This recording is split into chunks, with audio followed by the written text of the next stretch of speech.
ইসলামী bank news top 10। একাদশ জাতীয় সংসদ নির্বাচনে ভোট গ্রহণ চলছে। এবারই প্রথমবারের মতো সংসদ নির্বাচনে 6টি আসনে ইভিএমে ভোট নেওয়া হচ্ছে।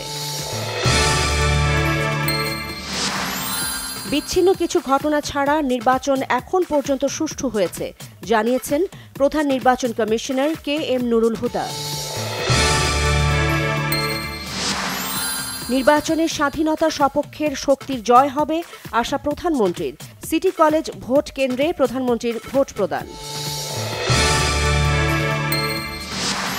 সাধারণ মানুষ ভোট দিতে পারলে জাতীয় ঐক্যফ্রন্ট বিজয়ী হবে আশা মির্জা ফখরুল ইসলাম আলমগীরের।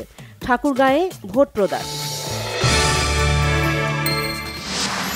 দেশের বিভিন্ন জায়গায় ধানের শীষের প্রার্থীর পোলিং এজেন্টদের বের করে দেওয়ার অভিযোগ করে ড কামাল হোসেন বলেছেন, বিষয়টি উদ্বেগজনক। নির্বাচনের ফলাফল যাই হোক আওয়ামী লীগ মেনে নেবে, জানিয়েছেন ওবায়দুল কাদের। নোয়াখালীতে ভোট প্রদান। নির্বাচনী সংঘর্ষে চট্টগ্রামে 2 জন সহ সুনামগঞ্জ, রাঙামাটি ও লক্ষ্মীপুরে 4 জন নিহত হয়েছে। নিহতদের মধ্যে 3 জন আওয়ামী লীগ ও যুবলীগ কর্মী এবং অজ্ঞাতনামা এক যুবক।